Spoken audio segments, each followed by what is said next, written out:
I'm Dr. Howie Jacobson, and this is the Plant Yourself Podcast.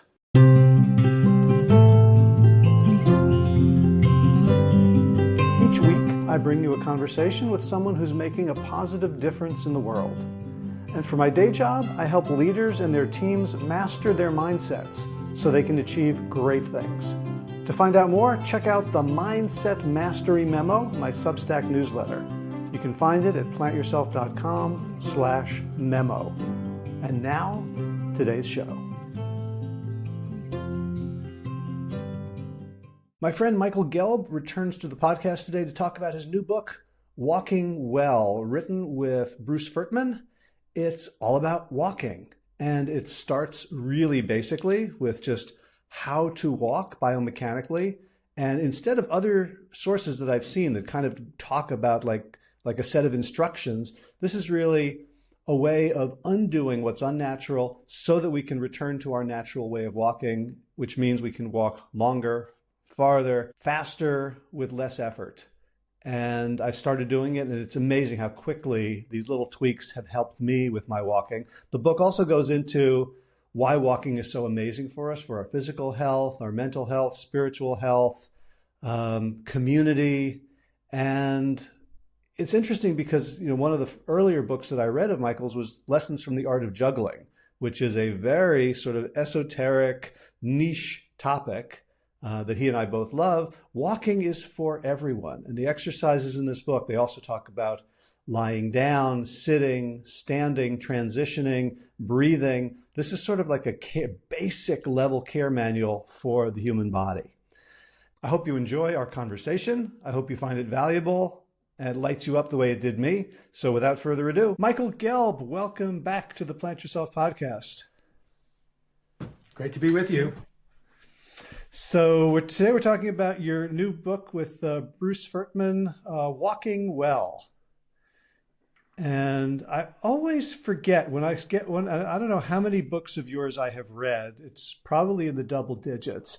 And every single one, it runs this huge gamut from sort of intensely practical to deeply spiritual and philosophical. And I'm never prepared for that kind of stretch. Like, I'm just getting my hands around like the mechanics of walking that you describe in the first couple of chapters.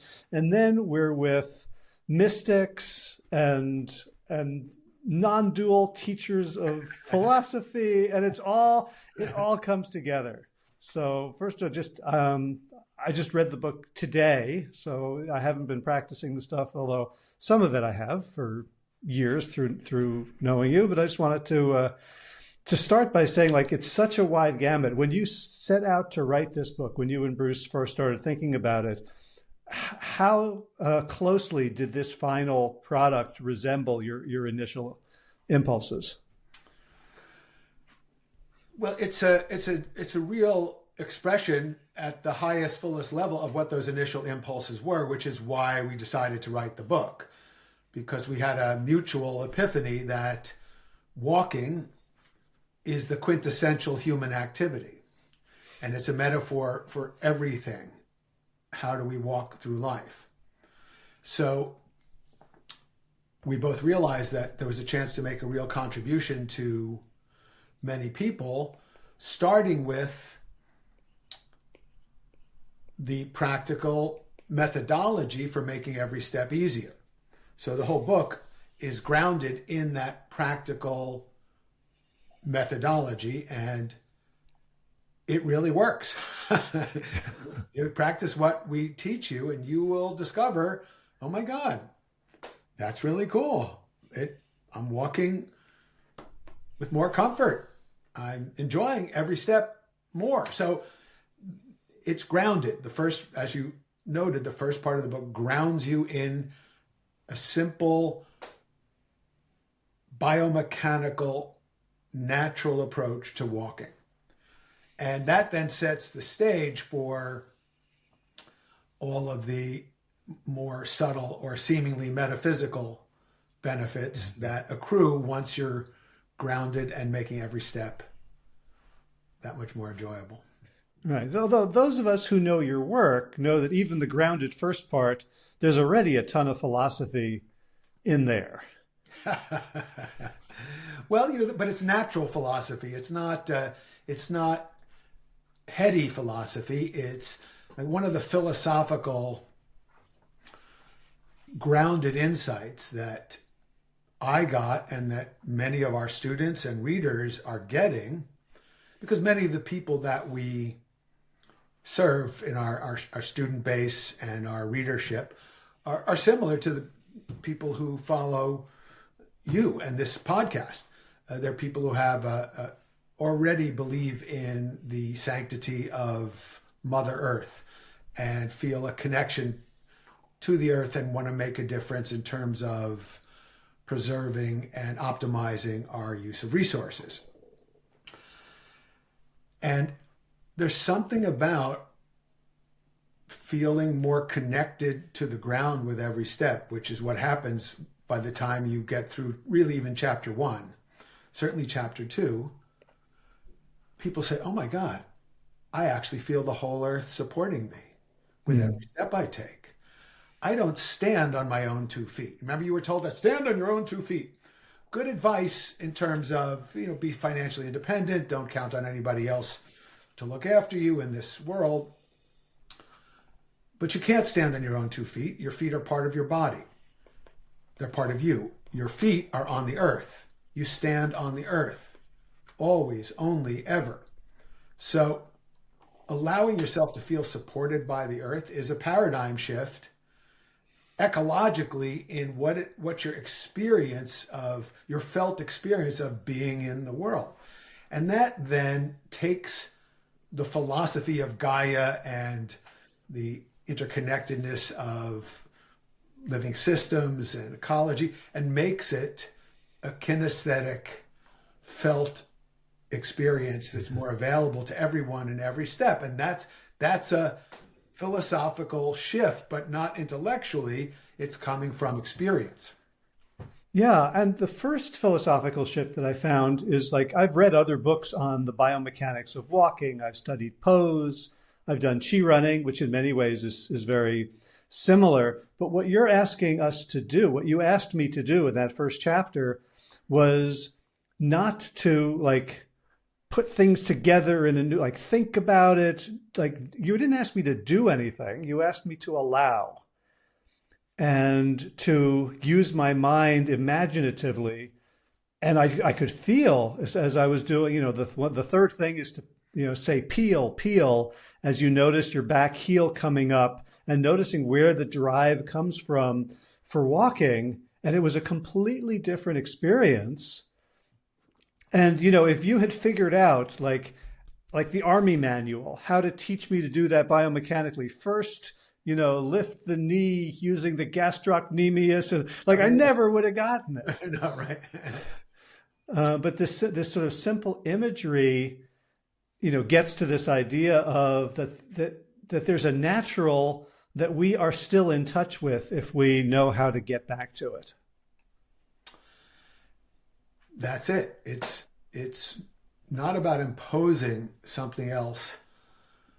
It's about becoming aware of what you're doing that isn't necessary and leaving it out. And when you leave out the unnecessary, as F.M. Alexander said, when you stop doing the wrong thing, the right thing does itself. Yeah. So let's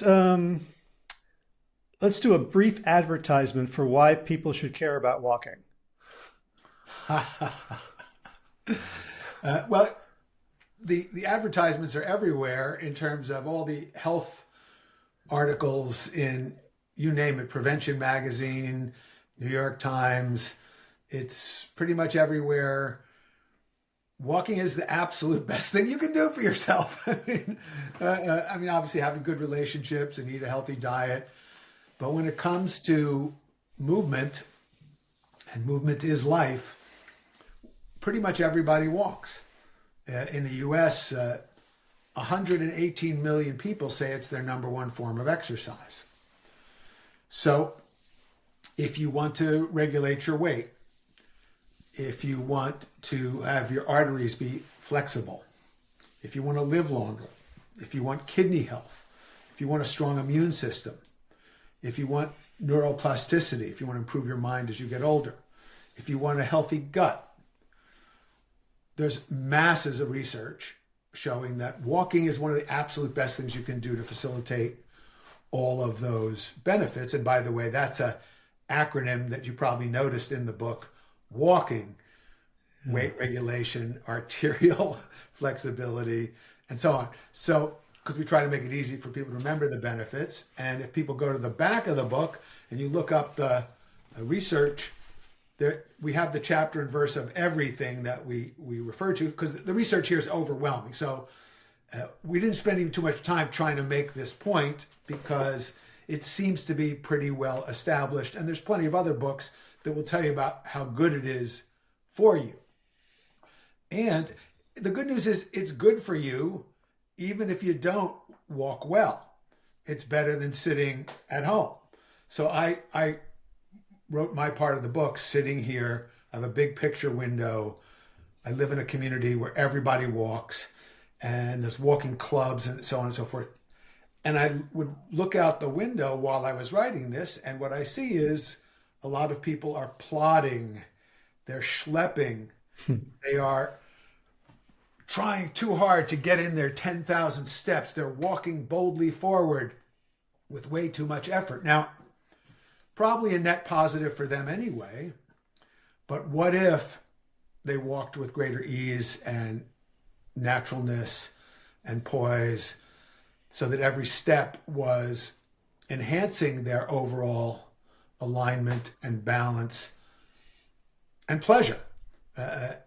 So I was, and by the way, I should add that my perspective on this is not from some elevated, oh, well, I don't have any of these issues. No, let's just be clear. I've had a total hip replacement, a total knee replacement, and a total shoulder replacement. So I am so grateful that I know what's in this book and that I practice it every day, because it makes every walk an opportunity for self-healing. And, as you know, I teach Qigong and Tai Chi. I practice those every day. But my walking is no longer separate from my Qigong. Every step is a Qigong practice when you walk naturally. And the secret of walking naturally is leave out the unnatural things that you were conditioned to do that you probably don't even know that you're doing. Yeah. And one of the challenges is in this culture of numbers and achievement. So we got the 10,000 step idea, and so now it's like going to the gym, and so I need to have something in my ears to distract me, so that my body can do its walk while I can do important things. If I could just keep my head here and send my body out to walk, I could get twice as much done. Well, this is the thing. That's one way of living. And it's, for people who do that, I always say, how's that working for you? Because usually it's not correlated with a sense of fulfillment or peace or joy. It's a vast emptiness, and not the good form of emptiness, but you'll never get there and you'll never have it. Because once you get there and you have it, there always moves and it always changes. Mm. Yeah. So I mean, what you're asking me to do, it's almost like you're taking away my toys, right? So now all of a sudden walking has become something that it feels like on this side of it, that now I've got to be thinking and meditating and remembering and repeating these words. Well, why would you do that? Look, here's the deal. You know me well enough at this point, I think, to know that I don't really like to do anything that doesn't feel really good.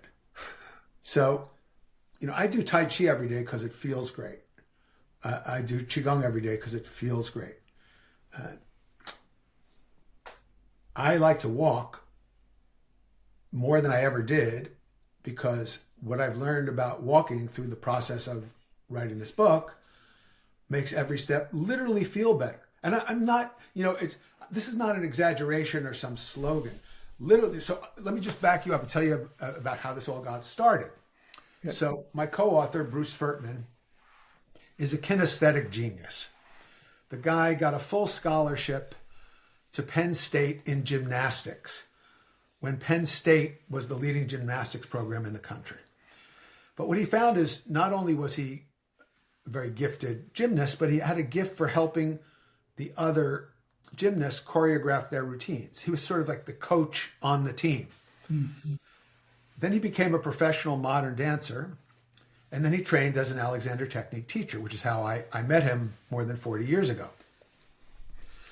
And he and I would connect on various conferences around the world, and we reconnected when we were both in New Mexico. He moved there many years ago.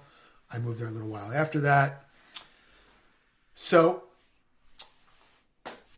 I guess it was my first post-pandemic trip back to New Mexico, not that long ago. I think it was January of 2023. And Bruce heard that I was coming, and he reached out to me and said, I have some insights on walking that I think are really profound, and I'd like to show them to you. And I'm sure he was thinking maybe I could help him write something about it or get something published.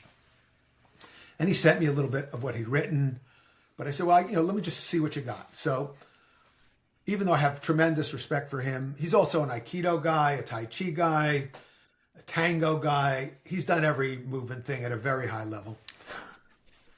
But, he's also somebody I've known for a really long time, and I'm kind of skeptical because I thought, I'm an Aikido guy and a Tai Chi guy and an Alexander Technique teacher, and I've been working with my clients, taking them out for walks for years because I always knew that it was a great catalyst for creative thinking and problem solving. So, I kind of thought I knew about walking and natural walking and chi walking and everything. Anyway, I said, okay, show me what you got. So about 40 minutes into this lesson, I said to him also, treat me like a total beginner. I know nothing, because that's what a reader or a student's going to be. They know nothing. So treat me that way. So about 40 minutes in, when I was experiencing every step being easier and more connected than I've ever experienced in my life, I had this epiphany. I said, oh my God, walking is the metaphor. It's the way in to touch millions and millions of lives and to communicate all of the wisdom of the Alexander Technique, all of the wisdom that's in Tai Chi and Qigong, all of the what we talked about already in terms of connectedness with the earth and natural ecology. Yeah. And you also shoehorned in a lot of your Leonardo work. Well, that was so then I just thought, well, it didn't take any shoehorning. It was because I had recalled from all of my writing about Leonardo and study of him that walking was his favorite exercise. And he generated a lot of his ideas while walking in the Tuscan countryside or in Milan. So I just went back and looked at all his notebooks to see references to walking. And I found things that they're almost too good to be true, like, guess who invented the pedometer? Leonardo da Vinci. And then, I also knew about the role of walking in the history of genius, but as I dove into it more, it was even better than I thought. There's a line in Walking Well where I say, a book about great geniuses who didn't like to walk would be a much smaller one.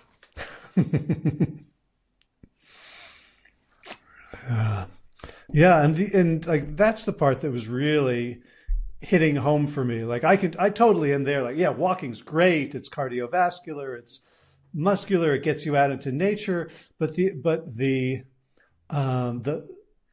cognitive and the psychological benefits, right? And as I started thinking about it, it's almost like, okay, you have to write a book to tell us who we are, because we're in environments in which we've completely forgotten, right? So, there's all this sedentarism, Sure. People, and that feels normal.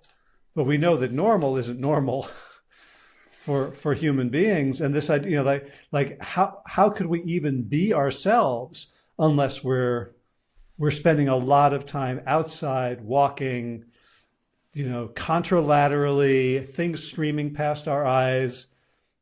It's almost like that's the baseline of our natural environment. Beautifully stated. And, I guess it's 100, let's say 130, 140 years ago, up until about 140 years ago, most people in all of human history got where they were going by walking. So we used to all rely on walking pretty much all the time to get anywhere and do anything. And it puts us in touch with our natural state of being. And ancient wisdom, salvator ambulando, means solve it while walking. And there's now we know with contemporary science why that may be. Because we all know, the kinesthetic sense, the sense of weight, position, and movement, the proprioceptive sense, the sense that it's our body that's actually moving and knowing where parts of your body actually are without looking at them, right? So kinesthetic, proprioceptive. And we learned from Howard Gardner that those were intelligences of their own. Just like there's verbal intelligence, there's mathematical intelligence, there's kinesthetic, proprioceptive intelligence. But when you really awaken your kinesthetic, proprioceptive intelligence, you also access your interoceptive intelligence. And that's what, again, everyone knows is, oh yeah, my gut feeling. Oh, I knew it in my heart. Oh, I could feel it in my bones. My blood whispered to me.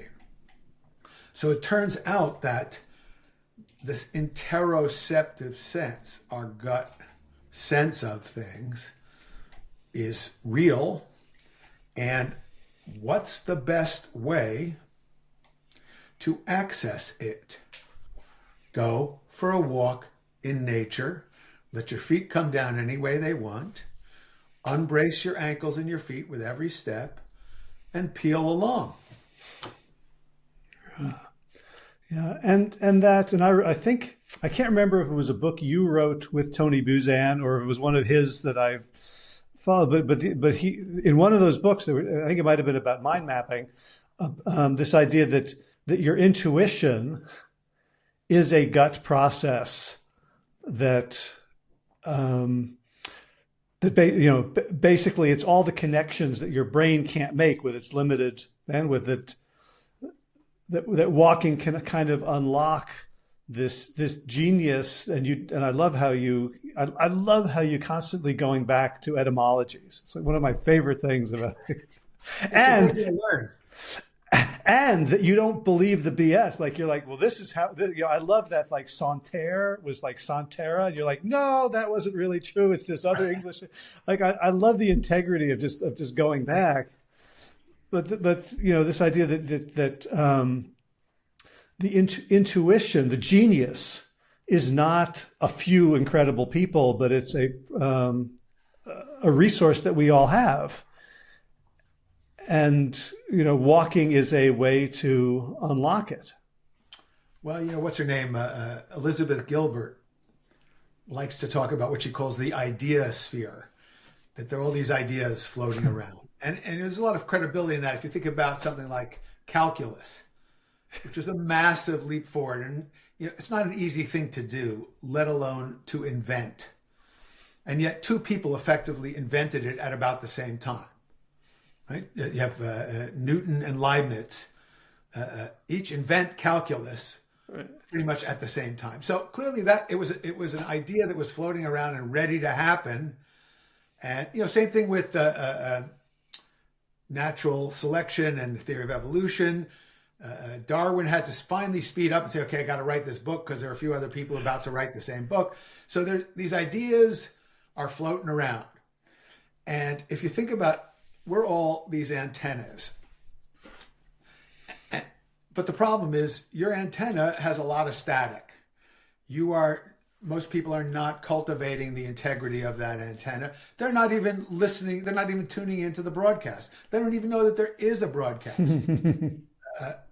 But people who meditate and do Tai Chi and Qigong or yoga or Aikido or walk in nature discover part of the beauty of those disciplines is they cleanse away the static, and then you become more receptive. And when you get the download, as Elizabeth Gilbert likes to point out, you have to follow it. So people ask me, like, what am I working on? What book am I writing? How do I decide what to write? I don't decide what to write. I get out of the way and I wait for cosmic inspiration. And this was, there was no question this had to happen. It was just, I was just given instructions by the universe, work with Bruce, write this book, and then go on great podcasts and talk about it. Yeah. So I'm thinking about all the times I said no to that clear a message, right? And the times that I said yes. And it's a useful question to ask myself. Well, and what's funny is, Elizabeth Gilbert, we were speaking together at a Sounds True conference about 10 years ago, I guess. And she told this great story. She'd gotten this great aha to write Eat, Pray, Love, and she wrote it and became really famous, and they made a movie out of it. So then she got another download that said, here's the thing for you to do. And it was a very clear, vivid idea. And she knew it was that level of depth, but she was too busy, traveling around, doing book signings and whatever. She said, I'll get around to it. And then about 6 months later, she was in a bookstore and she saw that basically someone else had written that book because it was floating around in the idea sphere. And this other person, well, okay, I'll do it. Now this person's famous too. So if you don't do it, somebody else might. Well, that takes the pressure off, at least. On the other hand, your way of doing it, this is part of the fun, is that I don't think there's any really new ideas. And this is from somebody who teaches creativity. I think there is universal wisdom. I think the ancient Greeks, the Vedic scholars, the Taoists, the Buddha, the Kabbalists, the Sufis. I think people figured out what needs to be figured out. There's universal wisdom. Then there's making that universal wisdom fresh for yourself and for others. And then there's your unique voice in doing that. And that's the thing that's new and original, is the way you do it, the way you express it. And that's where there is no one else will do it the way you do it. It might be the same notion, but you will, and then you sit there thinking, oh man, I could have done that better. But what stops a lot of people who want to be authors is, you go on Amazon or you go to the bookstore and you're overwhelmed and you see, 50 books written on the subject you've already wanted to write on, and you think, oh, well, poor little me. No, you just do it anyway. Tune in. It's not you. You're taking notes from the universe. So just clear the antenna, sit down, let the broadcast come right through to your pen or your typing fingers, generate your ideas, don't critique them prematurely, then see what you've got. Yeah. It's funny because you're talking about something that I have always, or not always, but come to understand sort of spiritually or metaphorically. But I'm now like getting these, like people are sending me things around this like stuff scientifically. And it feels dangerous to me because I'm like, the guy who writes books on nutrition, and I always want to see the peer-reviewed, double-blinded, controlled study. And then I'm seeing things that are starting to put me into a a new age or wacky or pseudoscience category. And yet when I follow them, it doesn't feel wacky or new age or pseudoscience at all. So like what you're describing around the idea sphere is like Rupert Sheldrake. Yeah. Right. Who, to me, I can't find anything wrong with what he's doing, except that the materialists don't like it. Well, that's their problem.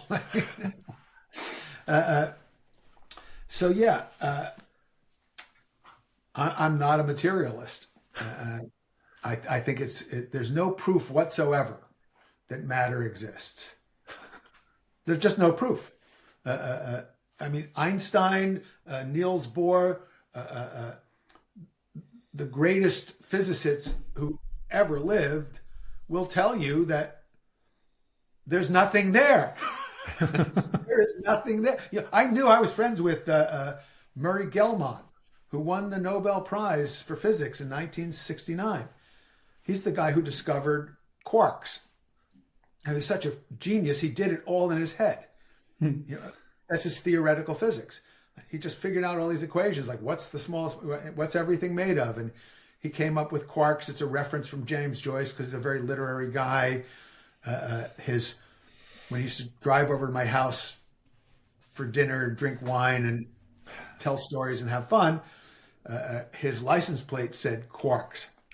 Okay, so Murray discovered that we used to think that protons and neutrons and electrons were the smallest particles. Well, guess what? They weren't. They're made up of these even smaller particles called quarks, which have this property called charm. Because you have to get back to poetry, because when you get down to the essence, there's really nothing there. Now, and everything we know, we also know that everything we know or think we know is affected by the perceiver. And that no one's proven that anything exists without a perceiver, because it's kind of impossible to do. Yeah. Because once you measure something, that's a form of a perception. And we do know that measurement changes what it is we're attempting to measure. So there is this just delusion of somehow an objective world outside of our subjective experience. And having said that, I mean, obviously, look, when you stub your toe, it hurts. And that sure feels like a material world. And there seem to be clear operating assumptions that work in navigating the plane of existence that we're on in ways that better than some other ways. And really, this is kind of philosophical. It doesn't really matter. What matters to me is, do you feel better when you walk?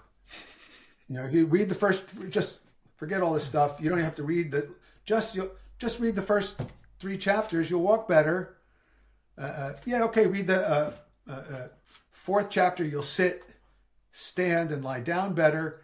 After the 5th chapter, you'll breathe better. After the 6th chapter, you'll learn about how to apply the wisdom of the animals to your walking, which takes the whole thing to a whole other level. And humanity's been doing that since every culture began in every part of the world. And then we haven't even gotten to the philosophical part of the book, which is the last section, which is just whipped cream and a cherry on top of. Yeah. Yeah, everything leads into everything else. So when I was reading the parts about the animals, so there's like the bear, be the bear with the big bare feet, and like most women I know are horrified at how big their feet are. They wish they were smaller. And you're asking people to imagine feet 14 inches wide, plantigrade, big hulking paws, 10 feet. And you then have to talk later about what would it be like to live in a world in which we saw the inner rather than fixating on the outer, the cosmetic approach to life. That's right. Well, we call it the cosmetic body. And in the world today, media is designed to hypnotize you into believing that whatever your current state of your incarnation is, it's definitely not good enough. And if you don't buy these products and do these treatments, no one will love you, and you'll be miserable. And so it's a total sucker's game. I remember, actually, it was years ago, I was speaking at a conference in Texas, and one of the other speakers was this stunningly beautiful blonde woman. This is a long time ago. This is like probably 30 years ago. And she was talking about the way the media hypnotizes both men and women, but especially women. And she said, I bought into this, and it was easy for me to do it because I was a beauty queen and I got all this praise for just how I looked. She said, but I knew that there was something missing because no one was seeing who I was as a person. And I felt this pressure to always try to be this image that everybody else wanted me to be. And she was showing us slides of the covers of women's magazines, one after the other after the other. And every single one of those covers had, first of all, a picture of some impossibly perfect, airbrushed starlet who you would never look like no matter what you did. Then there was some basic flaw about your body that this issue was going to help you fix. You know, your rear end, your breast, your belly, your face, your hair, something's wrong with you. Right? Then there's an article underneath that about how to get him to love you.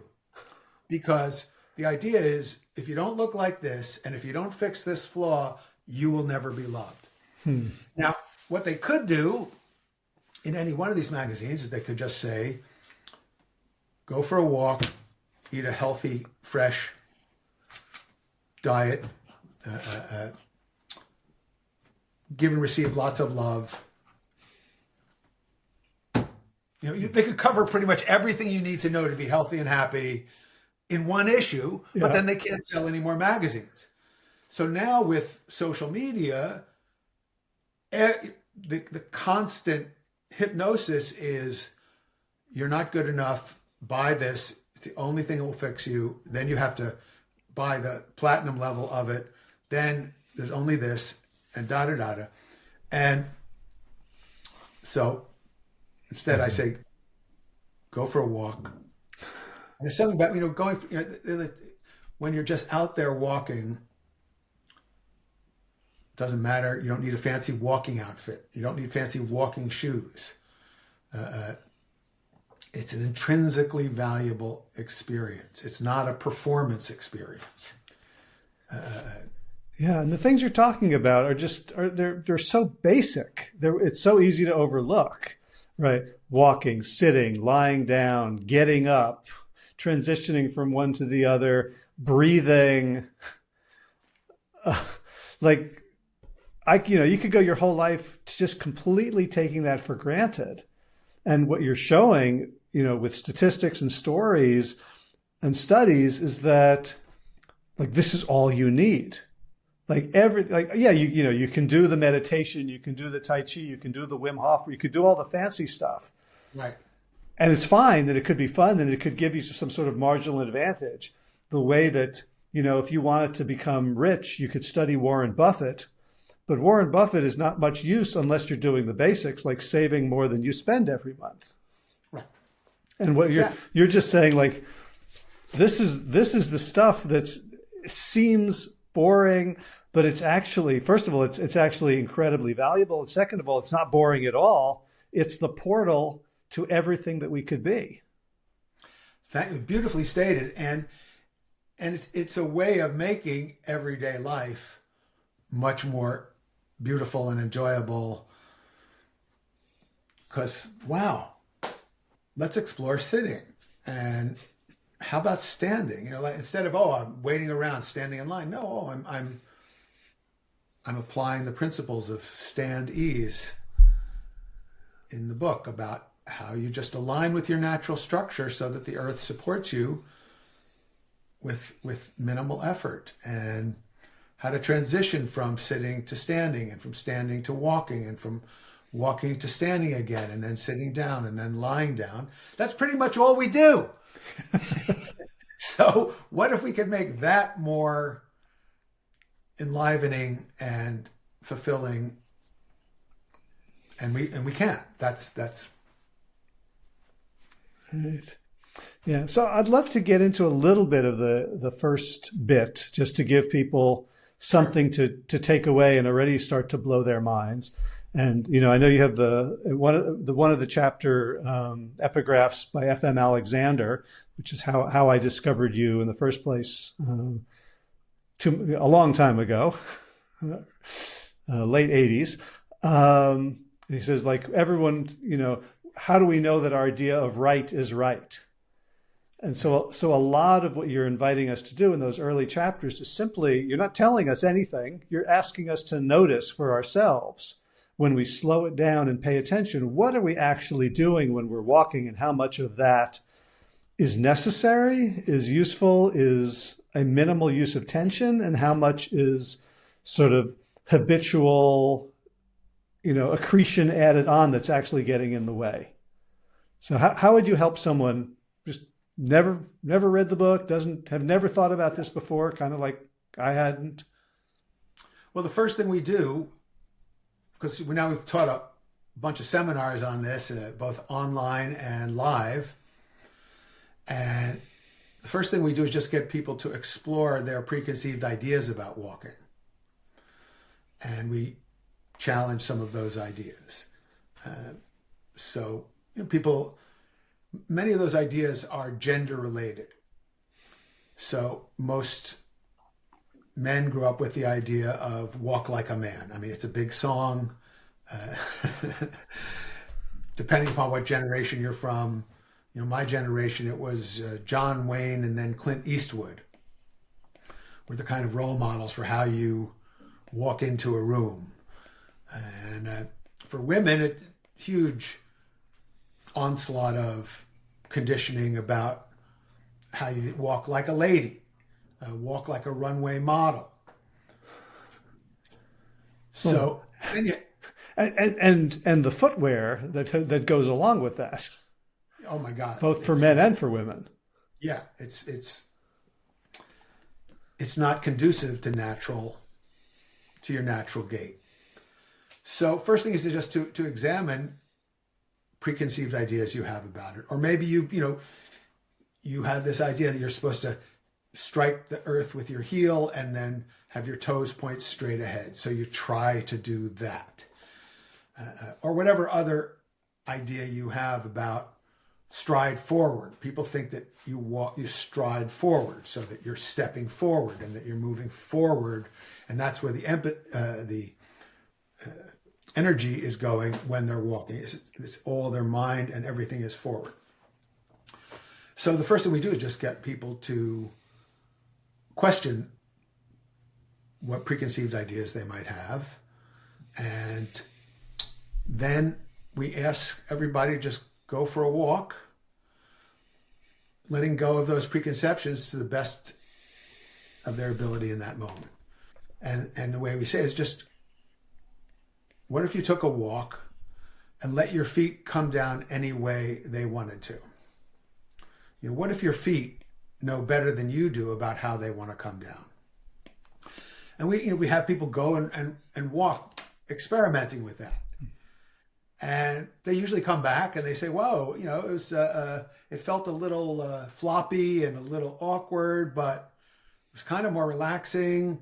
They're sort of intrigued at, I never thought of letting my feet do what they wanted to do. So is this how Bruce started introducing this to you? That's exactly what he did with me. What happened with you? Exactly. I mean, I said, yeah, it's a little floppy, a little awkward, but it's making me aware that I may be imposing something on my walk that I wasn't aware of. And then so the genius of what Bruce did. None of these steps are new. The genius of what he did is to put them in the sequence I'm giving you now. Okay. And if you just read it or think you know it, you won't get it. You must do, in our experience, if you want to get the benefits of what we teach, do it in this sequence.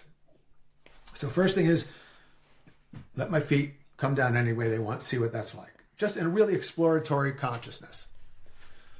And then it's great to debrief that. When we teach in a group, we have people debrief it and share. Then they're ready for the next step. And the next step is the one that I think to me was the most utterly transformational. And the next step is to notice if in any way you are tending to brace your ankle and your foot just before impact when you step. Now, I was really surprised to discover that that's exactly what I was doing. And Bruce also discovered that that's what he was doing. And that's how he changed his walking, and that's why he's qualified to help other people change their walking. And I changed mine because I became aware of, oh my God, I'm an Alexander teacher. I wrote all these books about this. I teach Tai Chi. I'm bracing my ankle with every freaking step. What will happen if I unbrace? Now, the thing is, you're familiar from the Alexander technique about what happens if you unbrace your head and your neck. What if you're not holding on here with everything you do? It changes everything. Turns out that the ankle functions a lot like the atlanto-occipital joint. Just like if this is locked down, everything else is going to be rigid. If you lock down your ankles, first of all, you take more impact from every step, so it's not going to serve you as much, and it's clearly not natural or efficient. But it's part, the same thing as when we do this, it's part of the fear response. We brace our ankles for impact because we're afraid. We don't trust our feet. We don't trust the earth. We don't trust our bodies. We don't trust ourselves. So the next thing is go for a walk and explore what happens if I just completely unbrace my ankles with every step. Mm-hmm. And so we have people go out and do that and then talk about it. And now they're getting really excited because oh my God, I had no idea I was doing that. And it feels so much better to stop doing that. And that's so deep because the work I do is largely around neuroception. This idea that our nervous system is constantly scanning for signs of safety or danger. And if my ankles are bracing even microscopically every time I hit the ground, that's sending a little bit of juice to the nervous system saying, you're afraid. There's something to be afraid of here. Right? Like that is to me, it's like incredible. Like there's a baseline level of cortisol that's just constantly running through my body mind because my ankles are sending this lockdown message. That's exactly correct. And that's why this is so life-changing, even though it just seems like a little shift. It's shifting from a fear-oriented way of taking every step to a love-oriented way of taking every step. Uh-huh. Starting with love for your own being, love for the earth, a sense of connectedness. And then that leads to the third step, which is to explore letting your foot peel along the ground with every step. And you can't peel if you're bracing.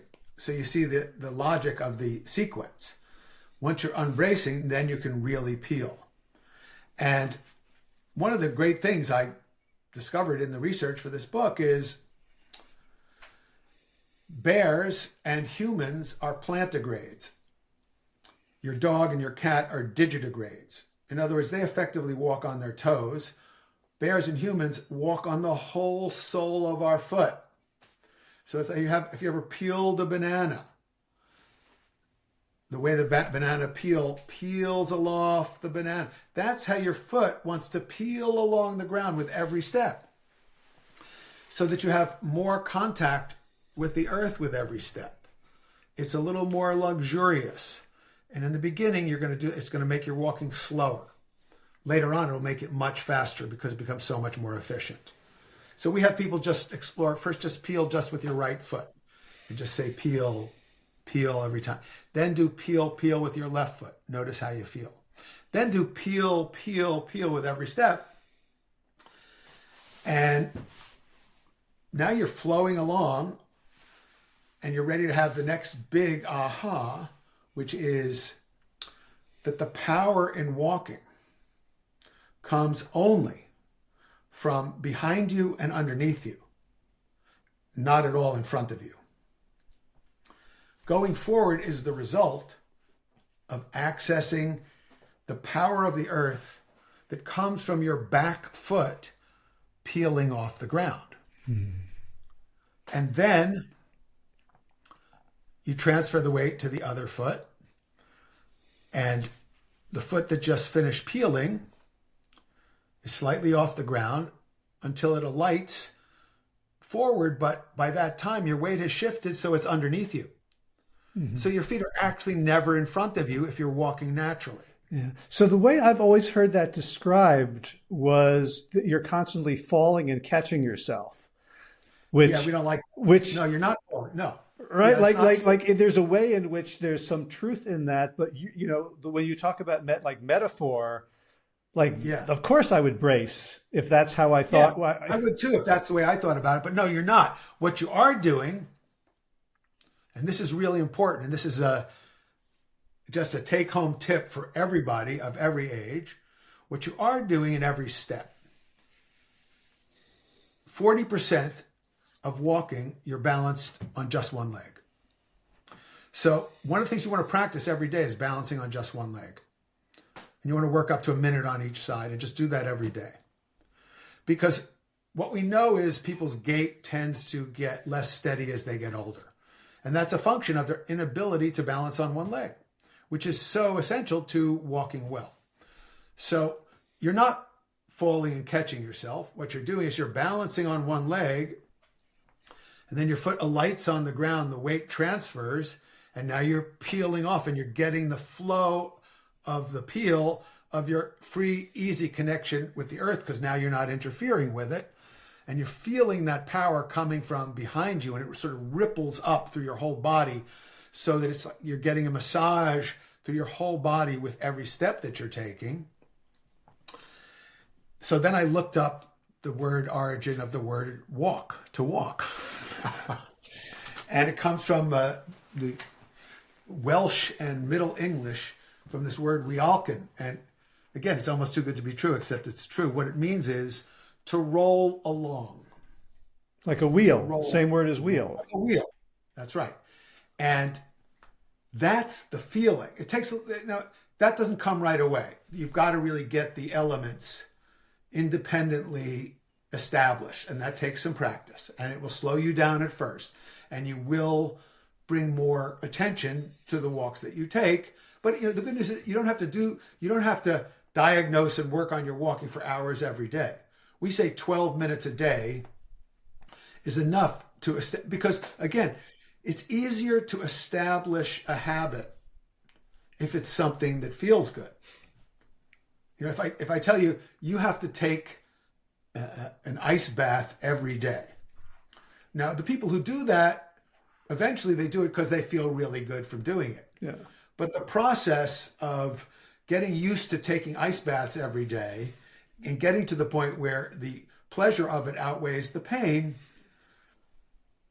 that's not for everybody. This is for everybody.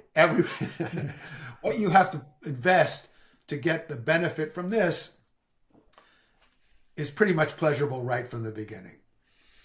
And it makes, it's not just going for a walk outside either. It's just like when we're done, I'm going to go walk into the kitchen and make myself lunch. I'm looking forward to that walk.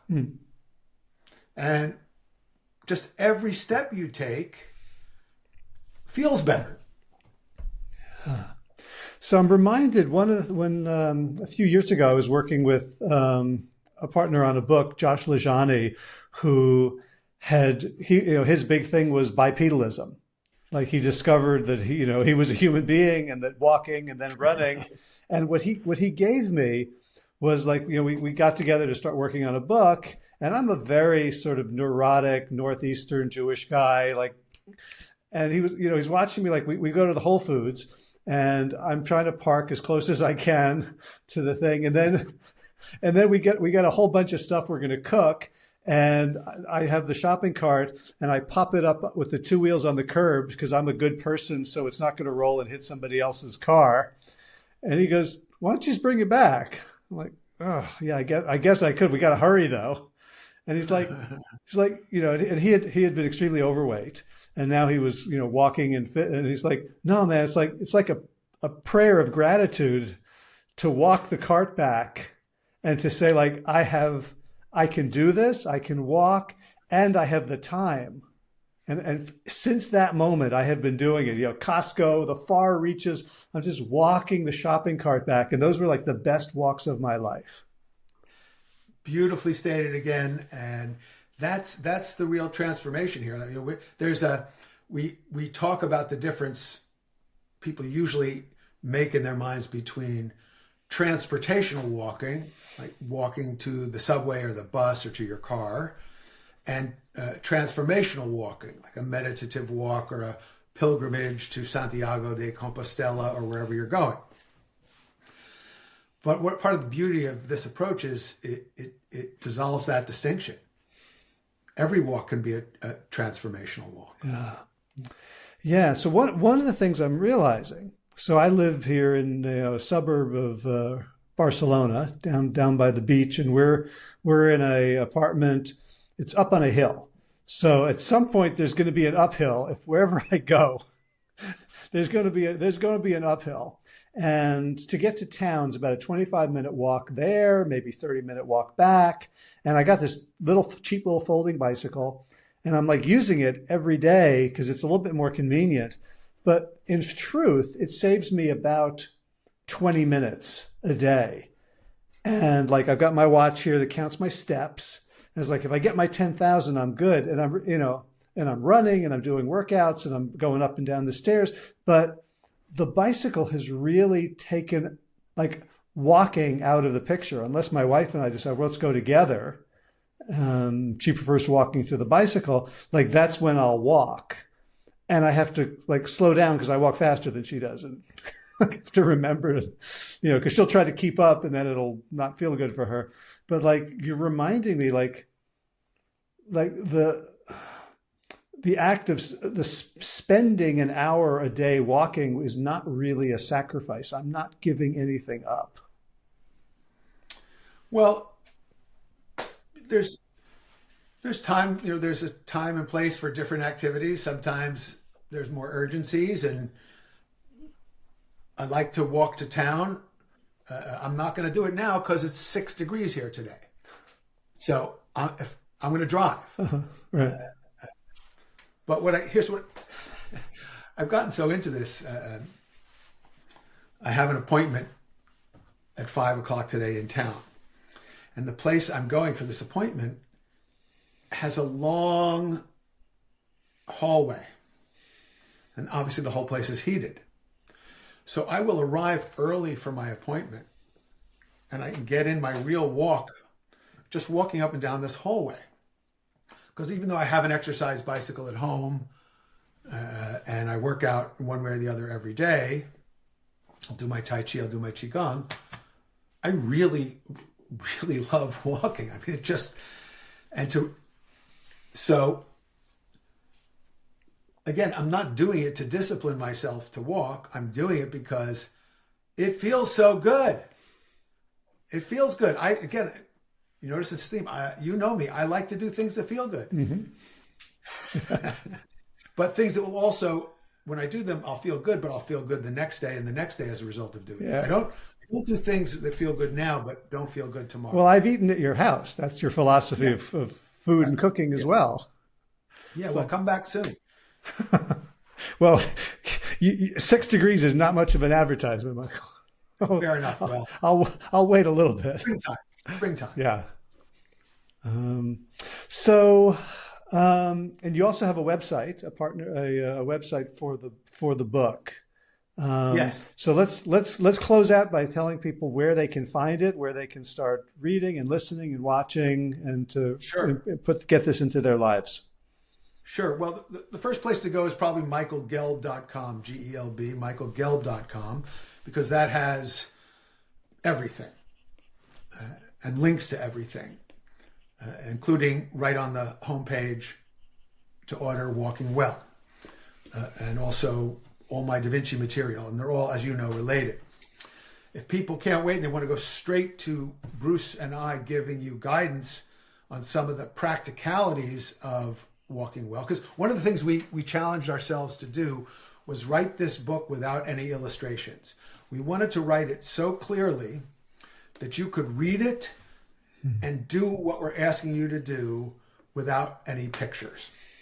And we feel like we've succeeded, and we love our readers. So we made this website called walkingwell.com, where we give you lots of videos and illustrations to give you the idea of what we're actually talking about. But that will all make more sense to you once you read the book. So walkingwell.com, michaelgelb.com. Awesome. All right, those will go in the show notes. I'm raring to get this out, so it'll be tomorrow for us. Oh, great! So send me all the links to share it, because I would love to. It's always such a pleasure to speak with you. You're a brilliant interviewer. Well, thank you. I'm, it's not going to sound right to say this, but it's like, it's surprising how much you still have to teach me after I have been following your, like, there's a certain point you're like, okay, I know his shtick, right? And there's always a new shtick. The shtick keeps evolving. That's the point, right? Yeah. You got it. Stay tuned. So I can't wait. So Michael Gelb, michaelgelb.com, walkingwell.com. The book is called Walking Well with Bruce Fertman. Thank you so much for jumping on this call and sharing. Absolute pleasure. Thank you. Okay, take care. And that's a wrap. You can find the show notes with links to the things we talked about at plantyourself.com/614. That's 614. Movement News had a great tournament on Sunday, Sand Beach Ultimate. It was the Liga Catalana, the Catalan League. And thankfully, the points weren't too long. So I was able to last the whole afternoon, all 4 games. And I did pretty good. Also been taking paddle lessons with Ruben. And Adam and I are working on positioning and strategy, and that's really a lot of fun.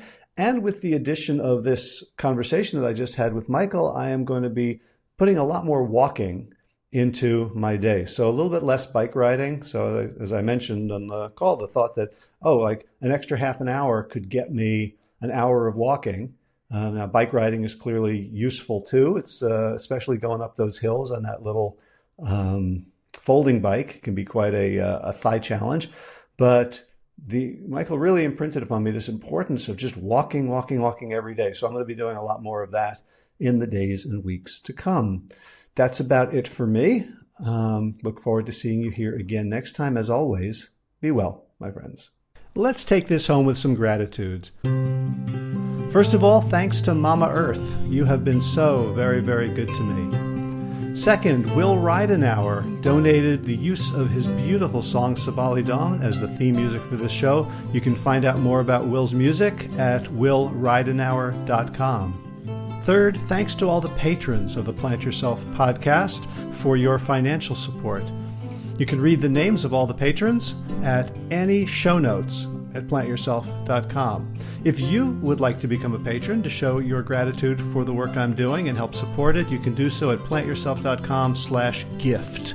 That's GIFT, all lowercase. And finally, I want to thank you, the listener, for making all of this possible, for giving me a reason to reach out to people, to have conversations, to edit, produce, publicize. All the stuff that I do is for you, so that we can continue to have conversations and continue to ripple out healing and transformation into the world.